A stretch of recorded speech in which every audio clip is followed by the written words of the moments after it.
Hai, Assalamualaikum. Kembali lagi dengan Rahmi punya ide.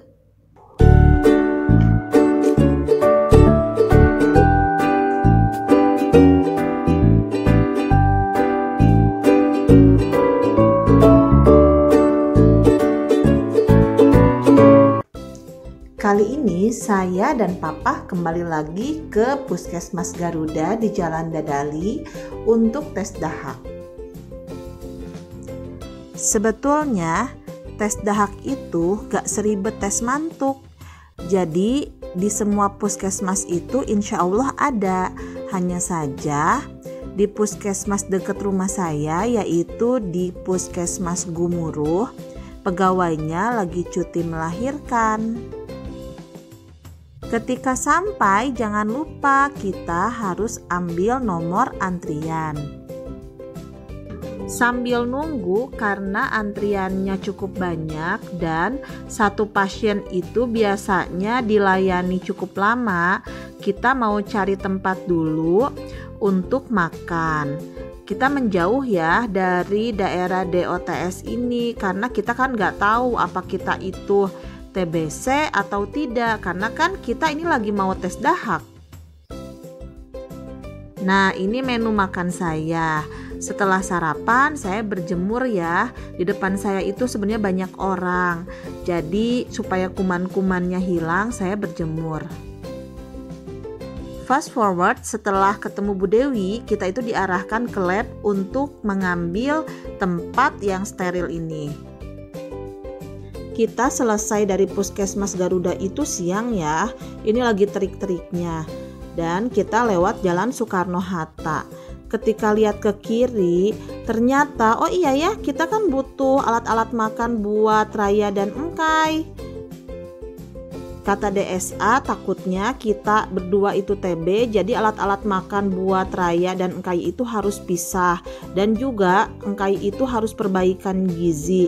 Jadi biasanya kan kita makanan buat dia itu beli. Kalau sekarang kita full akan memasaknya. Paling yang beli itu nasi timnya aja. Bener-bener deh ini menguras energi dan pikiran.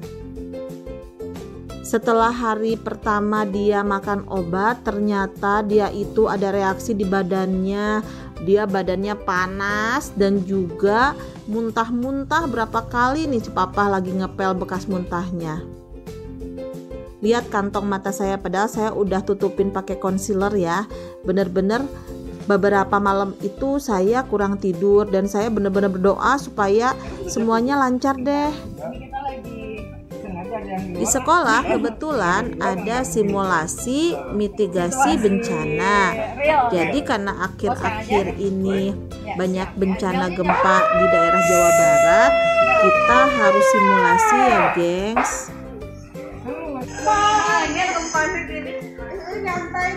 Gengs, gempa, gengs. Gengs, gempa. Ada bel. Bola.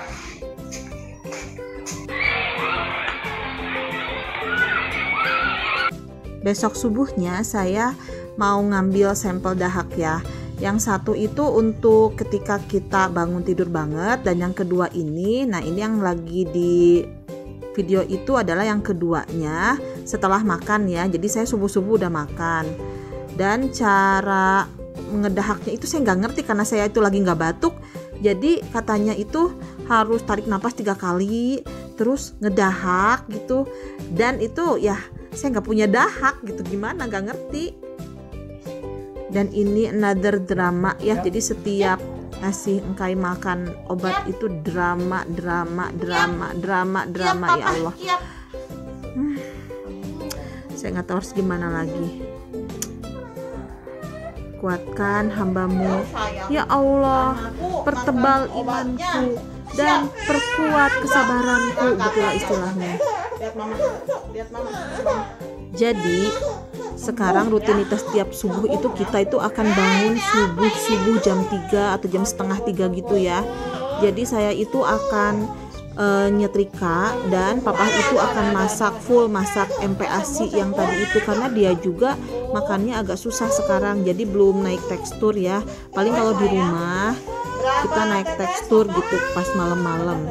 Dan itu juga kalau malam-malam saya suapin dia itu harus saya bawa jalan-jalan ada kali 1 jam, dari jam setengah 7 malam sampai jam setengah 8 malam, nyari kucing gitu, atau depan rumah lihat anak-anak yang lagi main lato-lato. Ya gitulah rutinitas kita itu. Jadi Engkai itu saya kasih obatnya jam 5, kalau Raya itu setengah 5-an.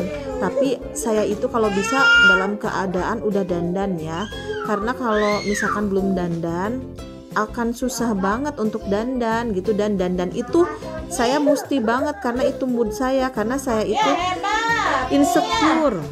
Jadi karena bertahun-tahun saya itu jerawatan, jadi saya punya insecure. Semenjak makan obat TB itu, dia jadi susah minum dan susah makan. Padahal sebelumnya dia itu rampus banget, hanya BB-nya aja yang gak naik-naik. Selain itu, obat TB juga nggak boleh dicampur dengan apapun kecuali air putih, karena takutnya ada reaksi-reaksi yang tidak diinginkan. Dokter juga menyarankan menunjuk 1 orang menjadi pengawas obat, misalnya saya atau bapaknya, jadi pasang alarm gitu di handphone. Karena kalau misalkan obat TB itu kelewat 1 hari aja, itu harus diulang lagi pengobatannya. Kenapa harus diulang? Karena takutnya nanti bakterinya jadi resisten. Biasa kalau antibiotik kan harus habis. Nah, kalau udah resisten nanti mau dikasih obat apa lagi? Yang lebih keras dari obat ini apa ada gitu kan? Kayaknya obat TB itu emang satu-satunya ini kan? Dan kalau minum obat TB itu usahakan semuanya masuk ke mulut ya. Jadi jangan ada yang kemuntahin gitu. Pokoknya kata dokter kalau setengah jam setelah makan obat itu dia muntah, maka harus diulang lagi obatnya. Tapi kalau misalkan udah lewat setengah jam dia muntah, jadi nggak usah diulang lagi obatnya. Nah, kalau misalkan kita itu jatah obatnya habisnya tanggal 15 gitu ya. Nah, kita tuh akan dirujuk tanggal 11-an supaya takutnya ada obat yang kepake 2 kali atau double-double gitu. Pokoknya gengs, pesan saya jaga ya anak-anak kalian dari asap rokok misalnya atau orang yang terkena TB, karena kalian itu belum tahu kan anak kalian itu apa gampang atau susah makan obat. Kalau susah kayak saya ya ginilah, ribet banget lah, jadi nambah kayak pikiran gitu, belum kerjaan, belum masalah rumah tangga, belum sifat anak yang kadang-kadang gak nurut gitu ya, tambah lagi urusan ini. Bener-bener ini ujian yang berat banget gitu buat saya tuh, dan bener-bener harus sabar banget. Enak. Gak apa-apalah dibilangin overprotective. Dan tugas kita mah bukan membahagiakan semua orang atuh. Erek alus, erek HDG pasti we aya pi omongan mah. Komo atuh jalmi jiga abi mah. Semangat gengs. Tuh lihat di sekolah aku meni sepak gitu, ya Allah lipstiknya sudah pudar. Nah ini aku lagi bikin sampel buat acara Forsil dan Cafe USA. Nah saya kalau sore-sore itu minta izin sama kepala sekolah buat bawa anak-anak saya ke sekolahan untuk distimulus sensoriknya, karena biasanya anak yang susah makan dan teksturnya susah naik itu dia kurang stimulus ya, indera perabanya, maksudnya kayak telapak kakinya, telapak tangannya gitu. Nah ini tuh kan rumput bagus banget ya buat stimulus sensoriknya.